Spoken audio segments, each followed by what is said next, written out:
시청자분께서 만성위염으로 보내주셨는데요. 저희가 이제 만성위염 혹은 기능성 소화불량이라는 이야기도 요즘 많이 합니다. 이 기능성이라는 이야기 자체가 아까 말씀해 주셨듯이 검사를 해도 뭔가 문제는 없는데 또 이런 증상들이 3개월 이상 지속이 되는 경우에 저희가 이게 기능적으로 좀 소화불량에 문제가 있다라고 해서 기능성 소화불량으로 부르고 있고요. 정확한 진단 기준은 증상이 3개월 이상 쭉 지속이 되는데 이런 증상들이 뭐 약을 복용한다고 하셔도 그렇게 좋아지지 않으면서 또 검사 결과에서 아무 문제도 나타나지 않는 경우에 진단을 할 수 있습니다. 원인은 사실 아직까지 명확하게 밝혀지진 않았지만서도요, 다양한 원인들이 있습니다. 복합적인 원인으로 발병을 하는데 우선은 불규칙한 식사 습관이 있을 것이고요.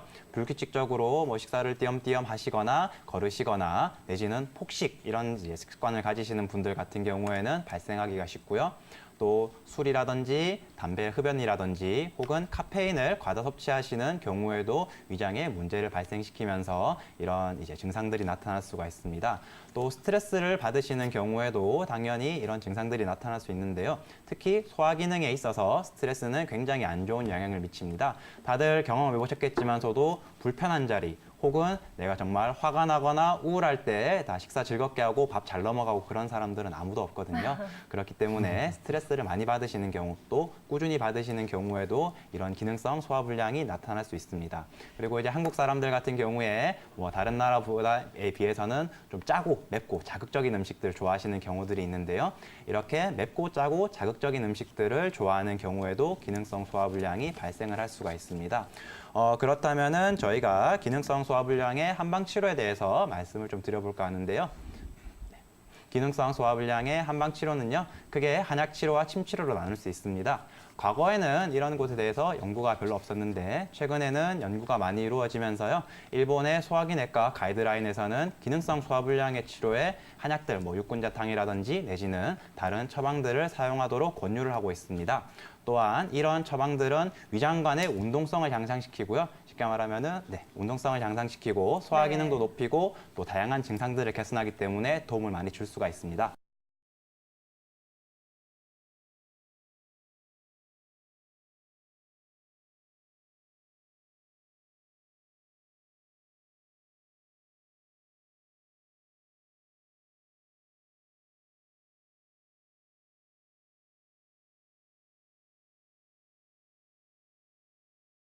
네, 안녕하세요, 시청자님. 예, 안녕하세요. 네, 저 몇 가지 묻고 그다음에 또 얘기 나눠볼게요. 그 나이가 어떻게 되세요? 63세요. 네, 그다음에 키랑 몸무게 좀 얘기해 주세요. 몸무게는 65kg, 네. 키는 166이요. 네, 그 만성 위염으로 진단을 받으셨다고 했는데요. 진단은 언제 받으셨어요? 한 3년 전에 받았어요. 네, 3년 전에 진단할 때 내시경 하셔서 진단 받으셨어요?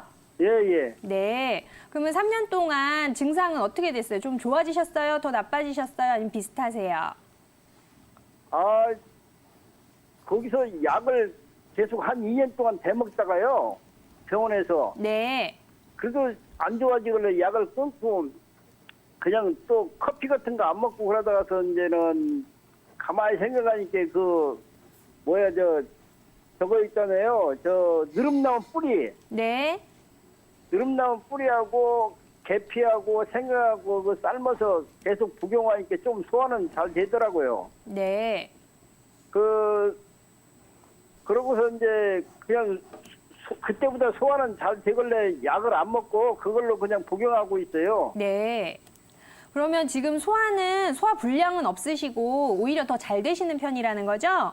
예, 예. 네. 그럼 음식을 섭취하실 때 좀 많이 드시는 편이세요? 아니면은 일정량을 조금씩 드시는 편이세요? 음식은 좀 많이 먹는 편이에요. 네. 잘 드시는구나. 네. 여러 공기 막 드실 수 있고 그런 거죠? 예, 예. 네. 밀가루 음식을 별로 안 좋아해요. 밀가루 음식 소화가 잘 안 돼서. 밀가루는 소화가 잘 안 되시고요. 네. 그다음에 일정하게 이렇게 시간 맞춰서 삼식 다 하시는 편이세요? 아니면 막 야식도 즐기시고 뭐 먹다 안 먹다 그러시는 편이세요? 아니요, 일정하게 먹어요. 일정하게 잘 드시고요. 혹시 네. 야식 좀 드시나요? 야식 안 하지. 야식하면 소화가 안 돼, 이게. 네. 야식하면 소화 안 되시고. 그러면 예. 주로 한식 많이 드시는 거죠? 예. 네. 특별히 음주는? 음주 안 하죠. 그때부터 음주하고 흡연은 완전 금연이죠. 음주 흡연 아주 안 하셨어요? 잘하셨어요. 이게 제일 중요한 부분인데, 제일 중요한 부분부터 잘 해결을 하셨네요. 네, 우선은 제일 궁금하신 점이 이제 유분피, 계피 이런 부분 좀 궁금하실 것 같아요. 예. 네, 이걸 계속 먹어도 좋을까? 뭐 이런 거 궁금하시지 않으세요? 예, 그렇죠. 그걸 네. 이제 계속 먹어도 괜찮은가 해서. 네, 아까 우리 이원우 원장님께서 말씀하신 대로 유근피 같은 경우에는 이제 우선은 위험 자체에 쓰는 약은 아니에요. 네. 약은 아니에요? 네네. 오히려 이제 위에 담이 있을 때, 담이라는 네. 거는 뭔가 이렇게 좀 끈적끈적하고 콧물같이, 가래같이 이런 것들이 있어서 소화불량이 생겼을 때, 뭔가 좀 이렇게 더부룩, 답답 이런 거 할 때 많이 쓰이는 그런 약재거든요. 그리고 네. 계피 같은 경우에는요, 이게 네. 좀 그냥 향만 맡아도 이렇게 따끔따끔하고 실제로 먹어봐도 좀 이렇게 자극성이 있잖아요. 네, 그래서 이게 좀 경락을 뚫고 따뜻하게 하는 그런 약재예요. 그래서 위장이 차갑고 좀 이렇게 잘 연동 운동이 안 돼서 답답한 책기, 소화불량 이런 거 있을 때는 좋으신데 아버님처럼 이제 위에 열이 많으셔서 소화가 잘 되시는 케이스 같거든요. 보면은 밥도 많이 드시고 그죠? 네네. 몸에 열도 좀 있으신 체질이실 것 같아요. 아니, 근데 배는 차요. 네, 배는 찬데 다른 거는 좀 열이 있으시잖아요. 네, 그래서 유분피나 계피보다는 좀 다른 약재들을 드시는 게 좋을 것 같아요. 지금 유분피, 계피는 이미 충분히 드신 것 같습니다.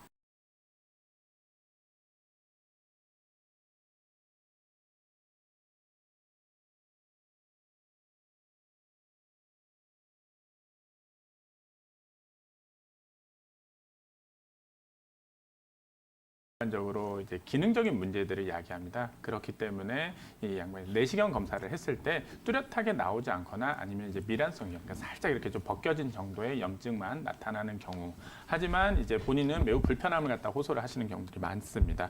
대표적인 이제 증상으로는 소화불량이 있을 수 있겠고요. 그리고 위장 부위에 이제 불편감 또는 명치 끝에 통증 아니면은 이제 복부 팽만감 그리고 식욕부진, 트름 또 이제 구토, 오심, 그리고 설사 이런 문제들을 갖다가 증상으로 야기를 할 수가 있겠습니다.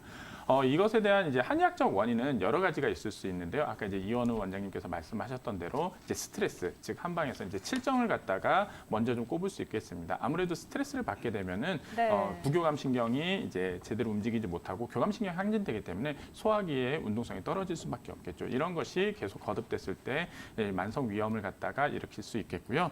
그리고 이제 식적이 있을 수 있겠습니다. 식적은 평소에 이제 과식을 하거나 아니면 과음을 하거나 아니면 불규칙한 식사 습관을 통해서 소화기에 항상 음식물이 이렇게 적체되어 있는 이제 이런 느낌들이 있습니다. 이제 이것이 어떤 이제 만성 이제 위염을 갖다가 발생할 수 있겠습니다.